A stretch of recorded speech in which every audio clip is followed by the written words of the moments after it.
مانتے ہیں. جو نہیں مانتے ان کی تو بات ہی نہیں کر رہا. ہندو بھی اللہ کو مانتے ہیں, سکھ بھی اللہ کو مانتے ہیں, عیسائی بھی اللہ کو مانتے ہیں, یہودی بھی اللہ کو مانتے ہیں, بدھسٹ بھی اللہ کو مانتے ہیں, یہ پارسی بھی اللہ کو مانتے ہیں. یہ زیادہ تر تو مذہب اللہ کو مانتے ہیں نا. تو ان کے ہاں اللہ کو ماننے, اور لبرل جو مسلمانوں میں ہے وہ بھی اللہ کو بہرحال مانتے ہیں. مولویوں کو نہیں مانتے مگر اللہ کو مانتے ہیں. کہتے ہیں یہ مولوی درمیان سے نکالو, ڈائریکٹ اللہ کو مانتے ہیں, بس گاڈ ہے, ٹھیک ہے. تو یہ اللہ کو اتنا مانتے ہیں کہ بس وہ ہماری ضرورتیں پوری کرنے کے لیے, اس کا کام ہے بارشیں برسانا, زمین سے تناور درخت پیدا کرنا, سوکھا چارہ کھلا کے گائے بھینسوں کے تھنوں سے دودھ نکالنا. ہے بھائی, ہم جب پیدا ہوئے تو ہمیں ماں کی نعمت دی, ماں کی چھاتیوں میں دودھ پیدا کیا, باپ کی محبت دی. جب بالغ ہوئے, جوان ہوئے تو اس نے ہمارے لیے جوڑے پیدا کیے جن سے ہم نے نکاح کیا, ہمیں اولادیں دیں, ہمیں بزنس دیا, کاروبار دیا. اللہ بہت بڑا ہے. آگے بھائی وہ اللہ کی کیا ڈیفینیشن, بس اتنا ہی ہے بھائی. اس سے آگے ہم اللہ کو معاذ اللہ فری کرانے کے لیے ان کی اپنی زبان میں بات کر رہا ہوں, اس سے زیادہ اللہ کو پروٹوکول دینے کے لیے تیار نہیں ہے. ہندو بھی مانتا ہے اللہ, عیسائی بھی مانتا ہے اللہ, اور جو تھوڑی بہت اللہ کی عبادت بھی کرتے ہیں نا وہ بھی اپنے مطلب کے لیے. بھائی ہندو لوگ مندر میں کیوں جاتے ہیں؟ بھگوان کی پوجا کرنے کے لیے نا. تو اس کا مقصد بھی کیا ہوتا ہے, کسی نے بتایا ہوتا ہے, پنڈت جی نے, یہ والا بھگوان تمہارا یہ والا کام کرے گا. آئی بات سمجھنے وہ کیا کرے گا, یہ والا کام. سیٹنگ ہو رہی ہے, شادی نہیں ہو پا رہی, تو وہ والے بھگوان کے پاس جاؤ, اس کو تربوز چڑھاؤ. آئی بات سمجھنے, یا ناریل چڑھاؤ, کچھ کرو اس کے. اس کو کوئی تربوز چڑھاتے ہیں, کوئی پتہ نہیں تربوز چڑھاتے نہیں چڑھاتے, لیکن ناریل تو سنا ہے کہ کیا خیال ہے.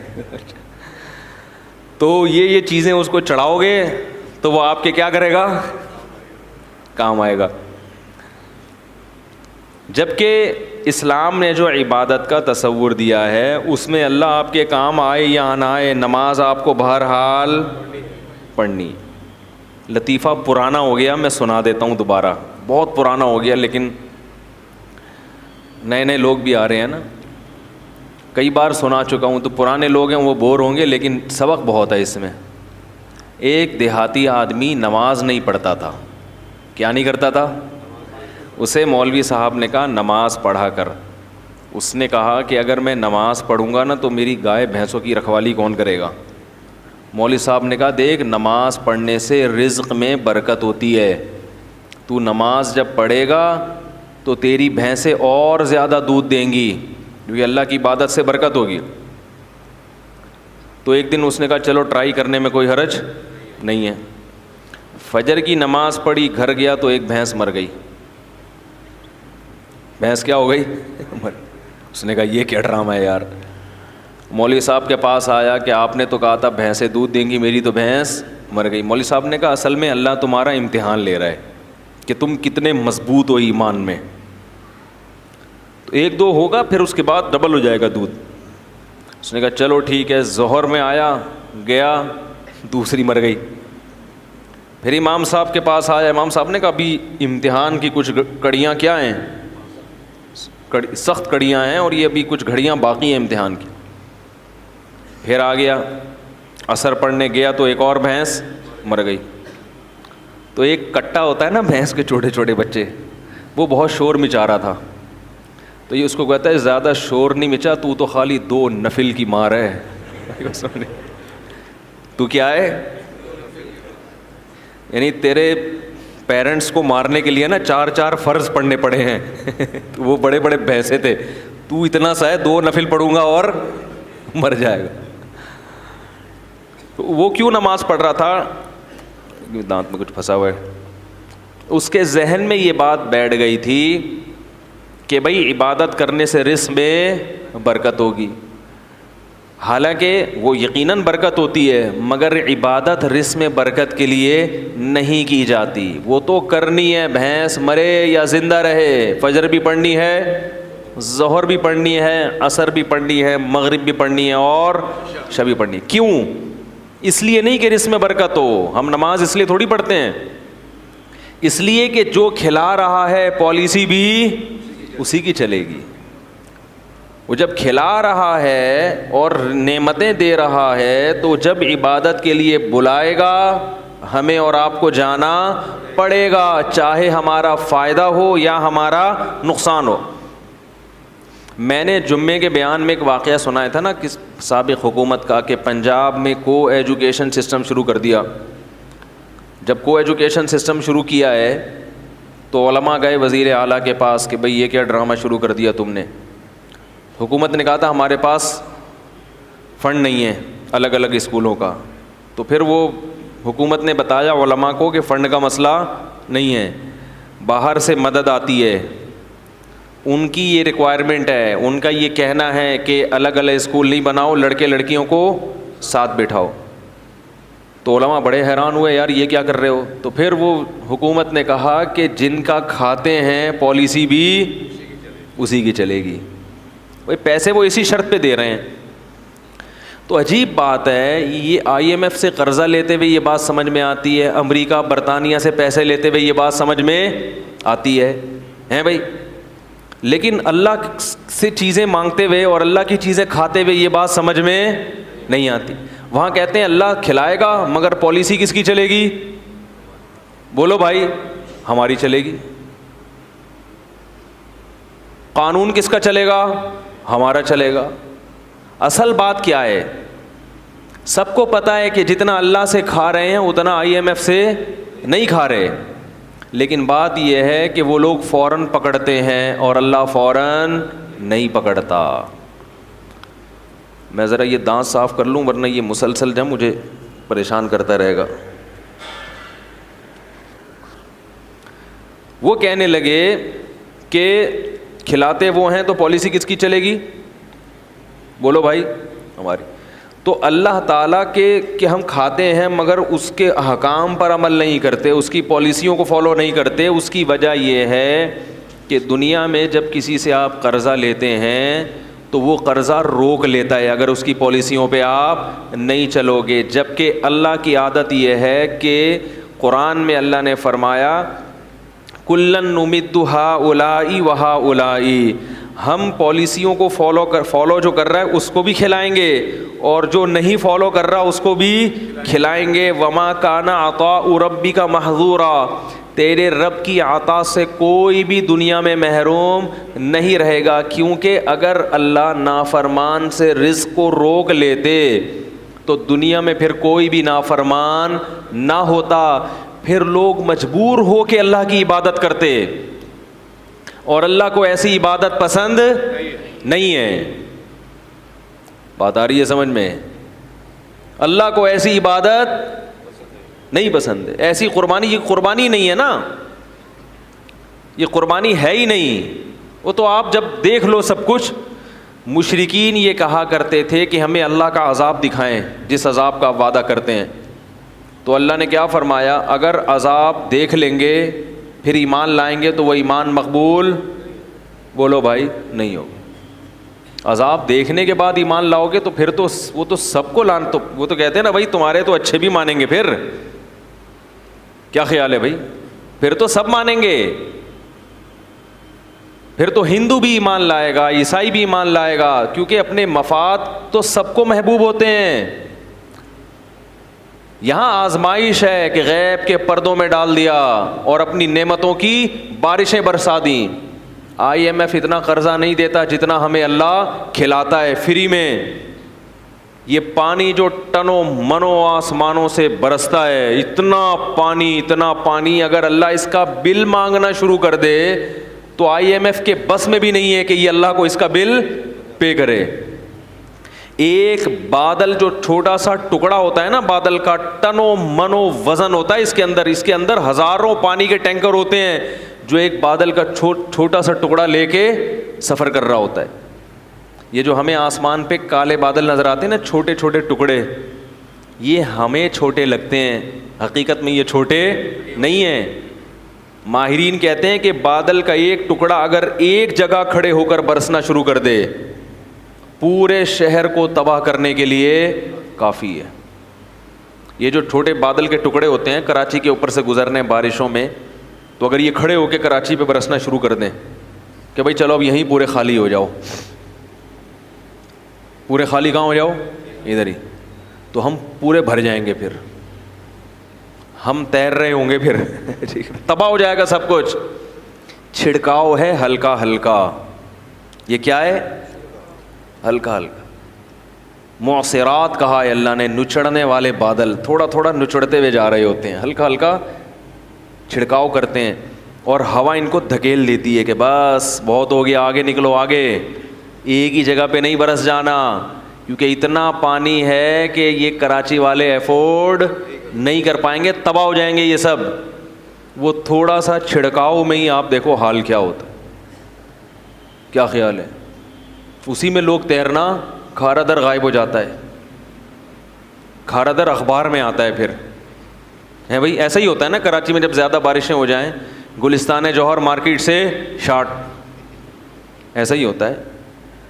وہ جو بھی نشیبی علاقے ہیں وہ بالکل ڈوب جاتے, اتنا پانی اتنے بڑے شہر میں برستا ہے. فَسَلَكَهُ يَنَابِيعَ فِي الْأَرْضِ, یہ رب کی سخاوت ہے جو جوش مارتی ہے.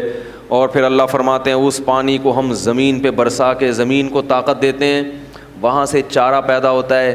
پھر زمین کی دراڑوں میں جہاں بھی زمین کو جگہ نظر, پانی کو جگہ نظر آتی ہے نا, سوراخ کہیں بھی, پانی اس میں داخل ہوتا ہے. پھر مٹی میں اللہ نے فلٹر لگائے ہوئے ہیں, وہ فلٹر پانی کو ایسا صاف کرتے ہیں جراثیم سے کہ ہزاروں سال بعد بھی مٹی سے پانی نکالو تو وہ آپ کو بالکل تازہ ملے گا پانی, اس میں ذرہ برابر بھی خرابی پیدا نہیں ہوگی. اور پھر اس پانی کو جب زمین میں داخل کرتے ہیں تو کرتے کرتے ایک جگہ جا کے اس کو بریک لگا دیتے ہیں کہ بھائی اس سے زیادہ نیچے مت جانا, کیونکہ انسان کے لیے اس کو زمین میں اسٹور کیا ہے, لہذا اتنا نیچے مت جانا کہ انسان کی دسترس سے باہر ہو جائے. تبھی ہم کنویں کھود کھود کے پانی, بولو بھائی, نکال رہے, جتنا نکالو اتنا اور آ جاتا ہے, اور آ جاتا ہے, اور آ جاتا ہے. یہ کیا ہے سب؟ KPK میں بعض زمینوں پہ گیا, وہاں ٹیوب ویلیں لگی ہوئی ہیں, پانی آ رہا ہے اور وہ کھیتیاں اس سے آباد ہو رہی ہیں. میں نے پوچھا یار یہ پانی تو میں تو 2 دن سے ہوں, 2 دن سے پانی نکلتا ہوا دیکھ رہا ہوں آپ. انہوں نے کہا آپ 2 دن سے, ہم 40 سال سے دیکھ رہے ہیں. 40 سال سے کیا ہو رہا ہے, ٹیوب ویل سے مسلسل پانی نکل رہا ہے. تو پھر اس کے ہمارے ابا دادا بھی بتاتے ہیں ہم جب پیدا ہوئے تھے تو یہ پانی نکل ہی رہا تھا, اتنا پانی زمین میں. اور صوبہ سرحد جو ہے KPK وہ اونچائی والی جگہ پہ ہے, وہ نشیبی جگہ پہ نہیں. جتنا اونچائی پہ جائیں گے اتنا پانی زیادہ. عجیب بات ہے یا نہیں ہے؟ پانی کی تو صفت ہے نیچے جانا, لیکن کشمیر میں پانی زیادہ ہے اور کراچی میں کم ہے. حالانکہ کراچی سمندر کی سطح کے بالکل برابر ہے, لیکن سطح سمندر سے اوپر جا رہے ہیں تو پانی اور زیادہ ہوتا چلا جا رہا ہے. سوال پیدا ہوتا ہے پانی تو نیچے آتا ہے, اوپر تھوڑی جاتا ہے پانی. لیکن جتنی بلندی پہ, میں ایسے ایسی علاقوں میں گیا ہوں 7000 فٹ بلندی, آکسیجن نہیں ہوتی وہاں پہ, سانس لینے میں دشواری, مگر پانی کے چشمے پہاڑوں کی نوک سے پھوٹ رہے ہیں, کیونکہ وہ بھی زمین ہے وہاں, اس کو بھی اللہ نے کیا کرنا ہے, بولو بھائی, آباد کرنا ہے اللہ نے. پہاڑوں کے اوپر پانی جاتا ہے اور بالکل چوٹی سے نکل کے نیچے بہنا شروع ہوتا ہے. اسی وجہ سے اللہ نے کہا ہم نے زمین میں دریا اور چشمے جاری کر دیے. پھر پانی کا ایک الگ سسٹم ہے, جیسے بالکل ہم لوگ چیزیں اسٹور کرتے ہیں نا بھائی, جیسے ہم بقرعید کے گوشت سے حلیم پکاتے ہیں نا محرم میں, میں تو نہیں پکاتا, یہ لوگ پکاتے ہیں, تو وہ کہاں اسٹور کرتے ہیں, فریج میں. کیا خیال ہے بھائی؟ کیونکہ محرم میں پھر کہاں سے ملے گا اتنا گوشت, تو لوگ بقرعید کے گوشت کو کیا کر دیتے ہیں, اسٹور کر دیتے ہیں, جب محرم میں اسی سے حلیم پکے گا, تو فریز کر دیا جاتا ہے نا. ایسے ہی گرمیوں میں پانی کی ضرورت زیادہ ہوتی ہے, تو اللہ تعالیٰ کیا کرتے ہیں کہ جو ٹھنڈے علاقے ہیں وہاں پانی کو برف کی شکل میں اسٹور کر دیتے ہیں. نہیں آ رہی میرا خیال ہے, قرآن نے اس کا بھی تذکرہ کیا کہ آسمان سے برف نازل ہوتی ہے, وہ برف کے بڑے بڑے پہاڑ وہ سب کیا ہے؟ قدرتی فریج ہے جس میں کوئی ڈور نہیں ہے، دروازہ نہیں ہے، کوئی بجلی نہیں دینی پڑ رہی اس کو.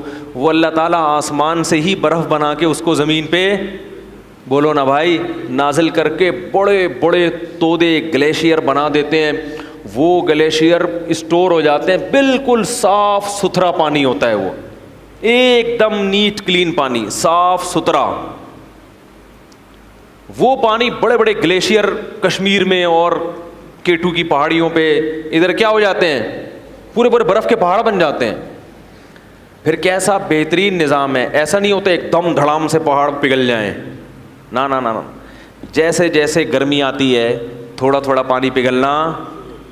وہ پانی پگھل کے پہلے چھوٹی چھوٹے چشموں میں، پھر نہروں میں، پھر بڑے بڑے دریاؤں میں، پوری دنیا کو سیراب کرتا ہوا کہاں سے چلتا ہے اور کدھر سمندر میں آ کے، بولو بھائی، گرتا ہے. پھر وہ یہ سب کو سیراب کرتا ہوا ہے، کیونکہ اللہ کو پتا ہے پوری دنیا کو آباد کرنا ہے میں نے.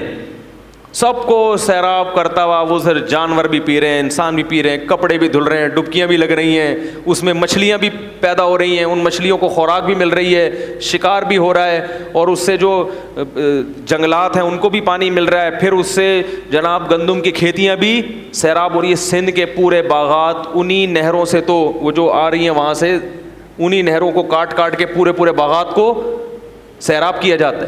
وہ پانی ہوتے ہوتے ہوتے ہوتے سمندر میں آ کے گرتا ہے. پھر سورج اس پانی کو پکاتا ہے، سمندر کے پانی کو دوبارہ پکاتا ہے. پھر وہ میٹھا پانی دوبارہ بادلوں میں جاتا ہے. پھر وہ منو ٹن بھرے ہوئے بادل، اللہ ہوا کو کہتے ہیں چل بھائی واپس چل، جہاں سے آیا تھا ادھر واپس. پھر وہ وہاں جا کے برسے گا. کچھ تو لیکوڈ مائع کی شکل میں برسے گا اور کچھ برف بن کے جو بہہ جائے گا، اور پھر برف بن کے آہستہ آہستہ پگھلتا رہے گا. اللہ تعالیٰ پوری دنیا کو آدم علیہ السلام کے زمانے سے پانی پلاتے چلے آ رہے ہیں. یہ پانی کم ہونے کا نام نہیں لے رہا.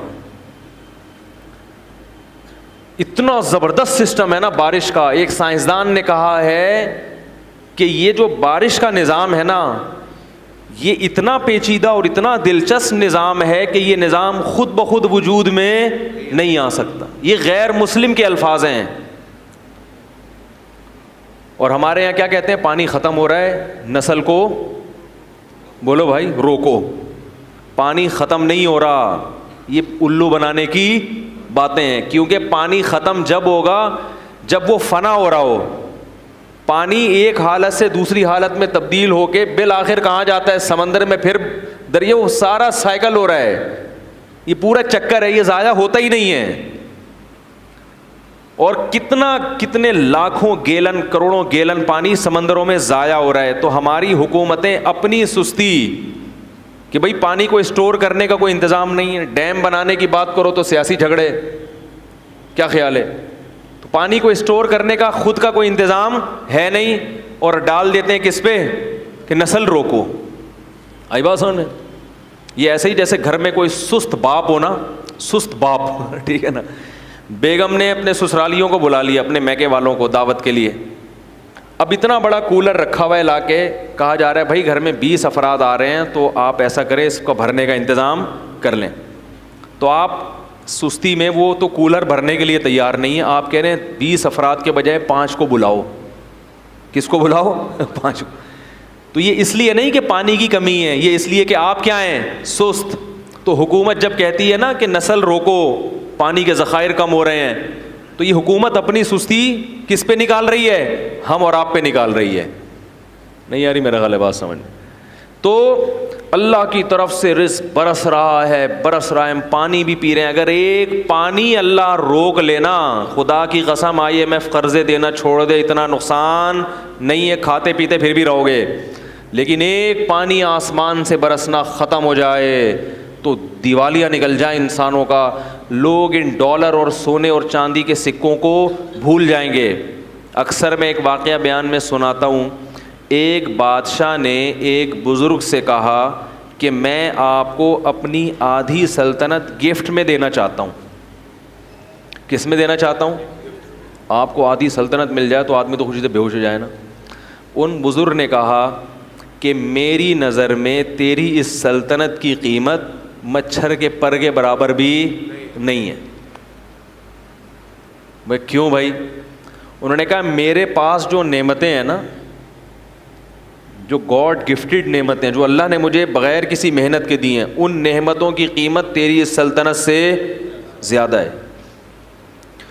بادشاہ بڑا حیران ہوا, یار یہ دیکھنے میں تو فقیر سا لگتا ہے, کپڑے بھی دیکھو پھٹے پرانے, اور اس کے پاس اتنی دولت اور اتنا کچھ, اس کے پاس سرمایہ پتہ نہیں کہاں چھپا کے رکھا ہوا ہے اس نے, جو میری پراپرٹی سے بھی زیادہ ہے. تو بادشاہ نے بلا لیا. بادشاہ لوگ تو بڑے لالچی ہوتے ہیں نا, بھائی کہاں رکھا ہوا ہے بھائی. تو بادشاہ نے بلا لیا.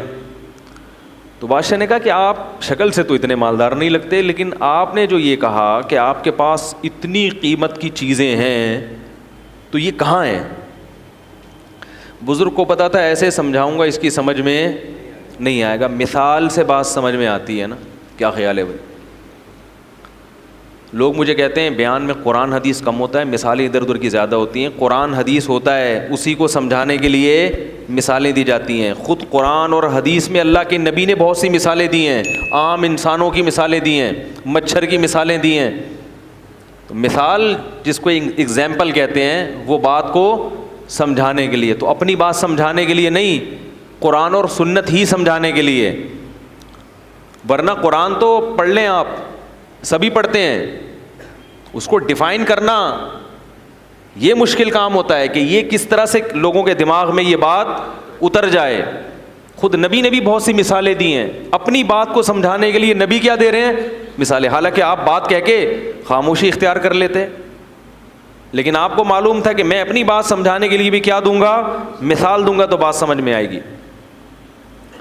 تو اسی وجہ سے شاعر لوگ کہتے ہیں نا, مثال جو سلجھی ہوئی چیز ہے اس کو کیا کہتے ہیں؟ شاعر نے کہا ہے نا, خوابوں کی طرح تھا نہ خیالوں کی طرح تھا, وہ شخص ریاضی کے سوالوں کی طرح تھا, الجھا ہوا ایسا کہ کبھی کھل نہیں پایا, سلجھا ہوا ایسا کہ مثالوں کی طرح تھا. یہ شاعروں کے باولے ہونے کی ایک مثال ہے. یہ جو میں نے شعر پڑھا ہے نا, یہ بیٹھ کے قلابیں ملاتے رہتے ہیں. شاعر, سارے شاعر باولے نہیں ہوتے, ذہن میں رکھیں. ایک شاعر اپنی محبوبہ کے بارے میں کہہ رہے ہیں کہ پتہ نہیں کیا ڈرامہ ہے, سمجھ میں نہیں آ رہا, سمجھ میں آ ہی نہیں رہی ہے. تو کہہ رہے خوابوں کی طرح تھا نہ خیالوں کی طرح تھا,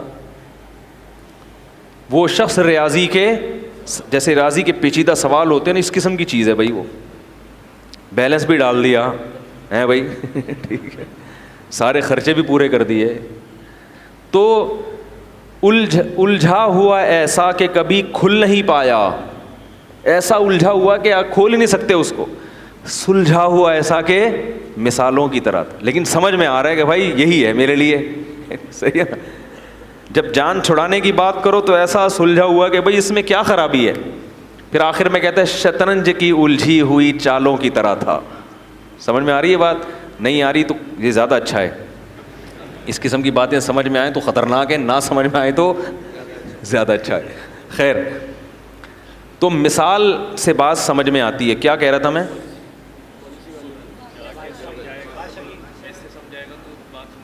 ابے وہ مثال دینے لگا تھا, وہ ذہن سے نہیں. ابے والد کی پالیسی تو بہت پرانی ہو گئی. بادشاہ, ہاں, تو ان بزرگ نے بادشاہ کو مثال سے سمجھایا. وہ بادشاہ بزرگ سے کہہ رہا تھا نا کہ بھائی کی کون سی چیز ہے, تو ان بزرگ نے بادشاہ سے کہا کہ بادشاہ سلامت, ایک مثال ہے, اور مثال اکثر فرضی ہوتی ہیں. ان کو لوگ کہتے ہیں فرضی قصے سنا رہا ہے, تو فرضی بھی ہوتی ہیں کہ فرض کر لو تھوڑی دیر کے لیے, تو کیا ہوگا. تو انہوں نے کہا کہ بزرگ نے کہ فرض کرو بادشاہ سلامت, آپ کو پیاس لگ رہی ہے, ایک پیالہ پانی آپ کے پاس رکھا ہوا ہے, لیکن آپ کو ایک بیماری لگ گئی کہ وہ پانی جب آپ پیتے ہیں تو الٹی ہو کے نکل آتا ہے. وہ پانی الٹی ہو کے, اب پوری ایڑی چوٹی کا زور لگا لیا مگر وہ پانی حلق میں گھسنے کے لیے تیار نہیں, ایسی بیماری لگ گئی. تو بادشاہ سلامت آپ کیا کرو گے؟ بادشاہ نے کہا علاج کروں گا بھائی, الٹیاں رکیں. وہ کون سی گولی آج کل آ رہی ہے الٹیوں کی مشہور, وہ گرینیٹ کچھ اس طرح, گریوینیٹ کھاؤں گا. اس زمانے میں جو بھی گریوینیٹ ٹائپ کی چیز ہوتی تھی, بھائی الٹی روکنے کے لیے گریوینیٹ کھاؤں گا, یہ کھاؤں گا, وہ کھاؤں. اس نے کہا سب کچھ کر کے دیکھ لیا مگر فائدہ نہیں ہو رہا. بزرگ نے کہا پھر ایک حکیم آتا ہے آپ کے پاس, تو وہ حکیم کہتا ہے کہ میں آپ کا علاج گارنٹی کے ساتھ کروں گا, لیکن شرط یہ کہ مجھے اپنی آدھی سلطنت دے دو, اس کے بغیر میں آپ کا علاج نہیں کروں گا, چاہے میری گردن اڑا دو, اور علاج شرطی ہے, اگر علاج نہیں ہوا تو میری گردن اڑا دینا. بادشاہوں کا کام تو پہلے یہی ہوتا تھا, یہ ہو گیا تو گردن اڑا دو, نہیں تو سمجھ رہے ہیں. تو بادشاہ نے کہا بھائی اگر اس قسم کا حکیم آئے گا اور مجھ سے آدھی سلطنت مانگے گا, تو بزرگ نے کہا اپنی آدھی سلطنت دے دو گے؟ بادشاہ نے کہا دینی پڑے گی بھائی, کیونکہ اس سلطنت کا میں کیا کروں گا کہ پانی حلق میں, بولو نا یار, اتر ہی نہیں رہا, کیا کرنا ہے اسی سلطنت, مر جائیں گے ویسے ہی پیاس سے, اور تڑپ تڑپ کے مریں گے. اس نے کہا چلو جی, آپ نے آدھی سلطنت اس کو دی, اور اس نے کوئی ایسی دوا کھلائی, اب وہ پیالہ آپ کے حلق میں اتر گیا. اب اگلا پروسیس کیا ہے, پیشاب بن کے نکل جائے. اب وہ وہاں رک گیا, پیشاب بند ہو گیا, اب وہ پانی پیشاب بن کے نکلتا نہیں. اب کیا کرو گے؟ بادشاہ نے کہا بھائی علاج کریں گے, کیا خیال ہے, پتھری وتھری ہے, کیا چکر ہے بھائی؟ تو کہا علاج کر کر کے تھک گئے مگر وہ پیشاب نہیں نکل رہا, تو کیا کرو گے؟ وہی حکیم آیا اور کہنے لگا کہ آدھی بقیہ بھی دو گے تو کیا کروں گا؟ دوا کھلاؤں گا اور یہ پیشاب نکل جائے گا.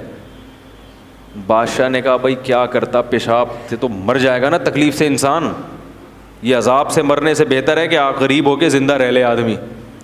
بادشاہ نے کہا اپنی آدھی سلطنت بھی اس کو دے دوں گا. بزرگ نے کہا یہ ہے تیری سلطنت کی اوقات, ایک پیالہ پانی اور ایک پیالہ پیشاب, اس کے برابر ہے تیری سلطنت. میرا رب مجھے روزانہ درجنوں گلاس پانی پلاتا ہے فری میں, اور پیشاب بنا کے